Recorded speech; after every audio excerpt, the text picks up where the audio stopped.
Alrighty guys, so part 2 of the 8162, 8162 into 8163 T build. Got a lot of the parts in the shop, clutch handle stuff, battery tray. Actually that was left over from last project, but sure I'll be needing that too. Frame is here. The rack gear is supposed to be here today. I wasn't going to put the frame on the transmission until I do a lot of this framework stuff and put the hydraulic ram back in it and things like that.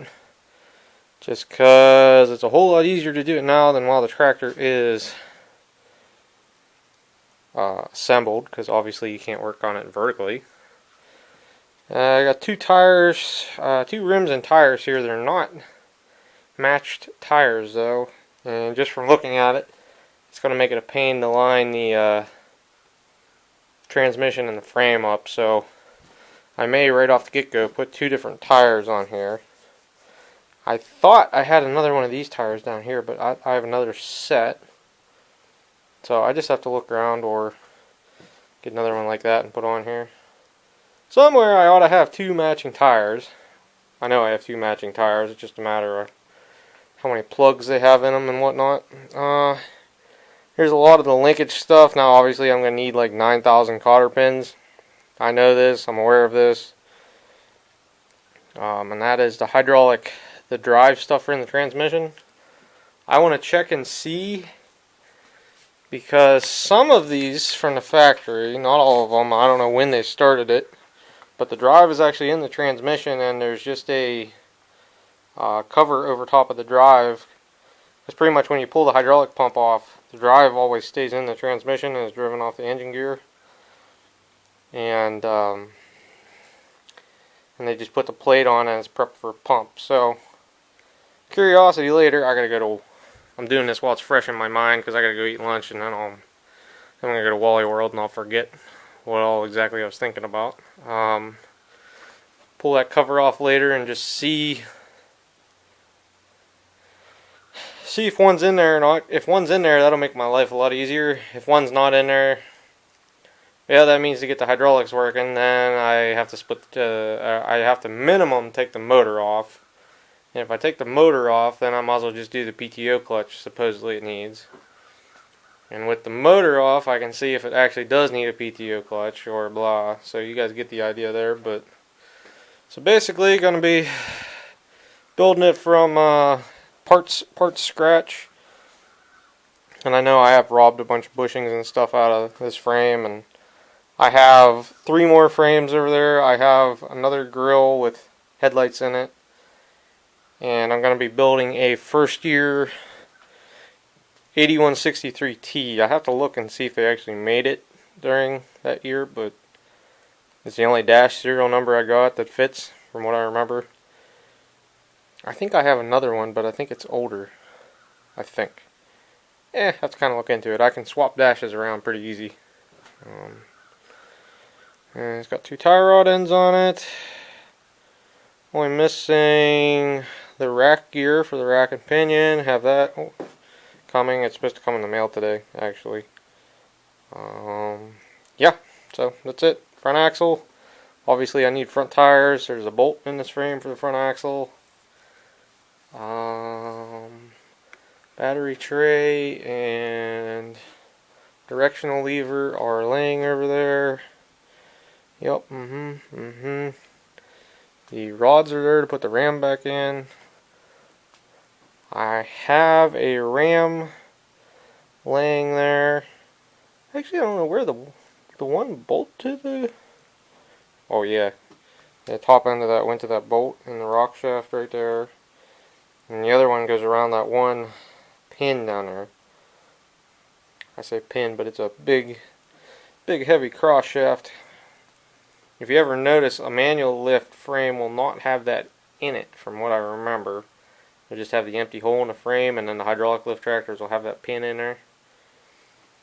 Because the only difference between the manual lift tractors and the hydraulic lift tractors that I know about is the rock shaft here comes out of extra yay far, inch and a half, maybe 2, something. Anyhow, rambling on, babbling off useless information. Might be useful to somebody. Brake band's on it. Both clutches are on it. Has a dipstick. The motor ran.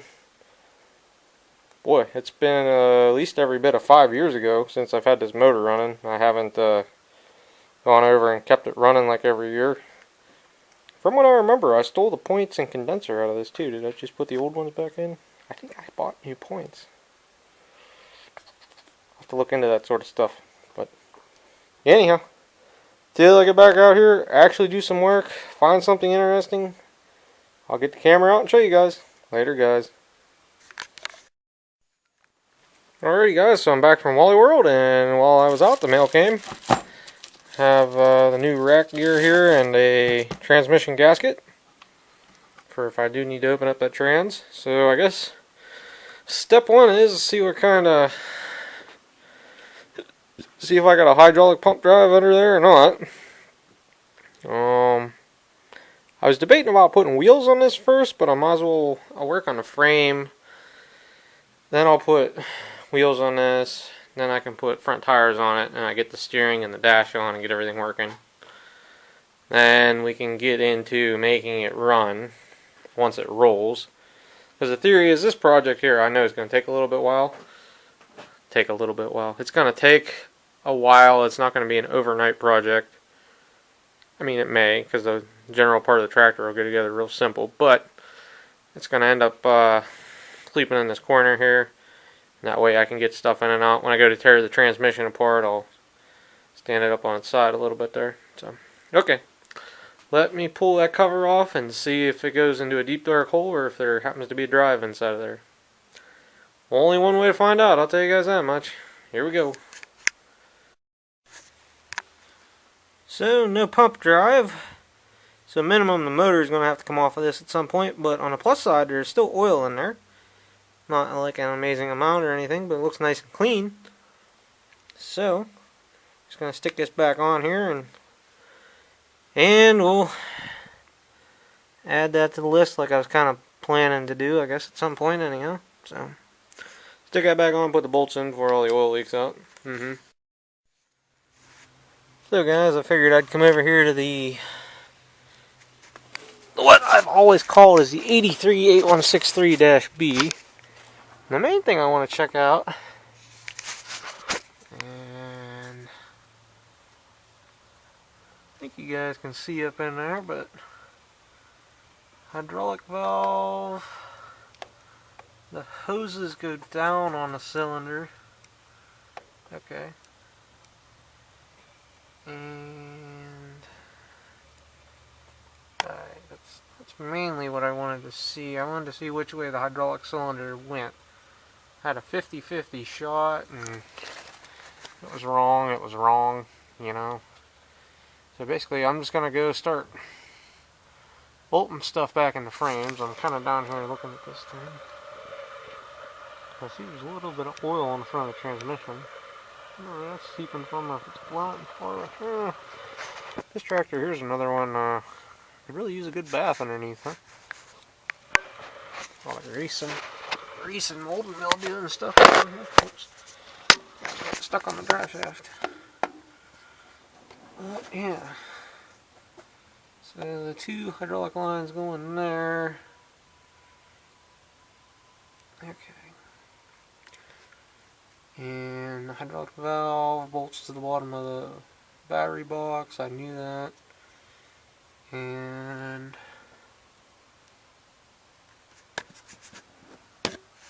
the hydraulic lever goes like so.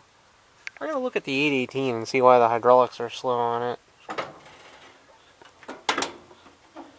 I'm wondering if it's not moving the valve the whole way or something. I gotta look at that. The 818 is the same way, and the 8163B. I don't know if you guys can see how much play is down at that far end. It's kind of a low light. There you go. Yeah, you guys can just see the bolt wiggling, I think. See, that's how much play is in the lever. So, alright. At least now I know what's going on. and build it accordingly. This one, the line goes out the bottom. I swear this frame has been cut.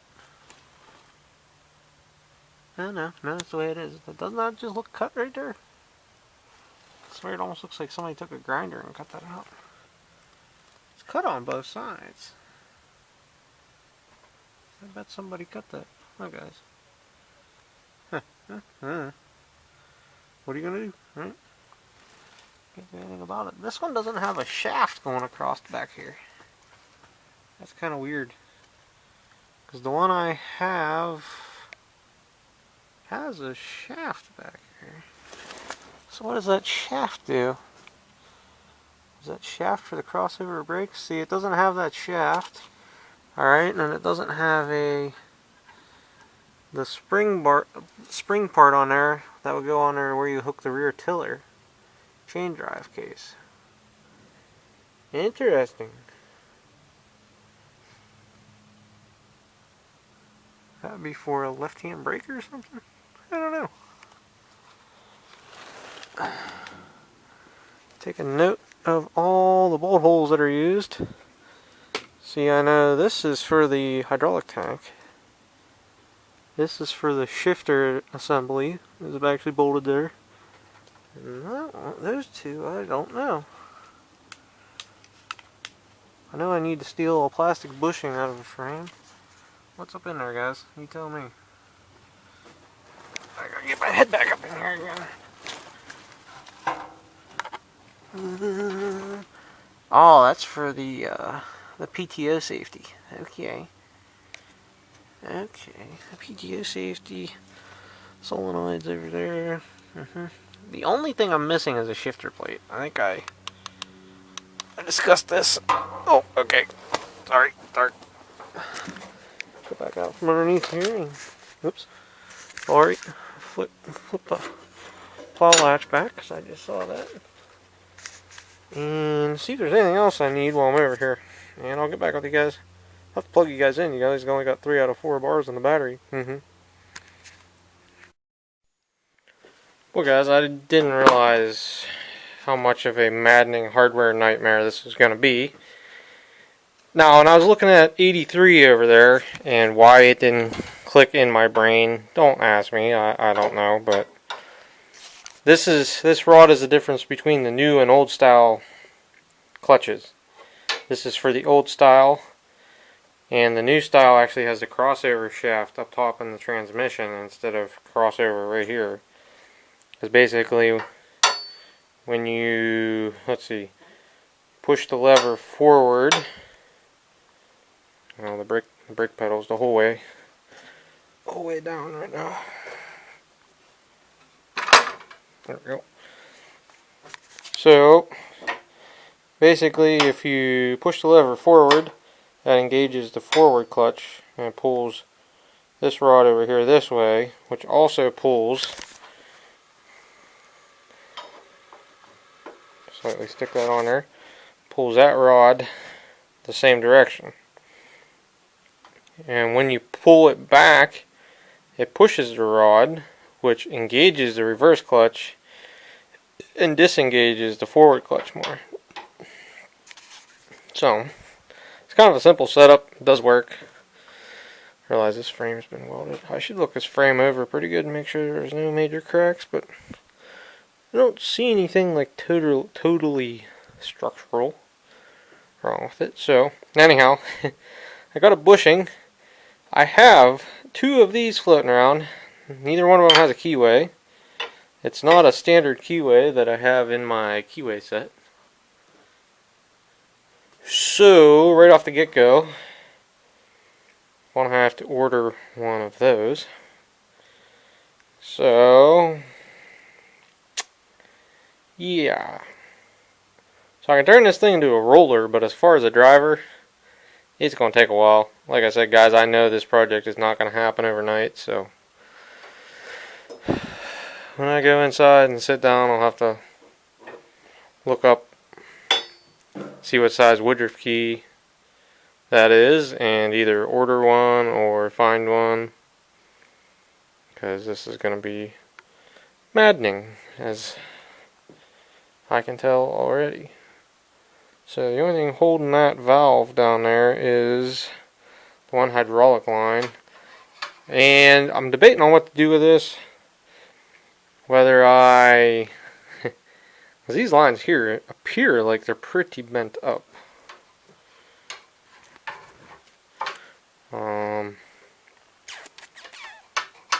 Pretty bent up may be an understatement. They may be really bent up. And I don't know if I really want to trust them. One is suction, and one is pressure. So the only one that has to actually be any good is the pressure one.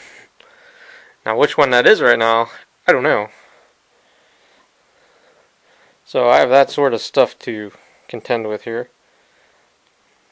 And hook the hydraulic lines back up where they need to go. I'm assuming this line here, well, actually I don't know. It's one line, okay, well, assuming this bottom line going here should be the suction. Why is that, Steve? Because it comes from the bottom of the tank. That makes sense. I might have to go over and look at 83 again, but these lines are so bent up. And pretty much what I need to do is I might as well do the steering first, get that bolted in there. Then I'll put the hydraulic ram in and get that in there. Then I can bolt the battery tray in there, which is sitting over there. And then with the battery tray in, that'll locate the hydraulic valve. And the hydraulic valve, then I can put in the hydraulic lines. Once I have the hydraulic lines in, then I can put the gas tank in. And then I can put the dash on when that's all in. And then from there, I can hook it up to the transmission, which I only have 2 out of 4 transmission mounting bolts. So I'll have to scrounge up some more of those. I swore I had some of those somewhere, but I only found 2 in the hood over there.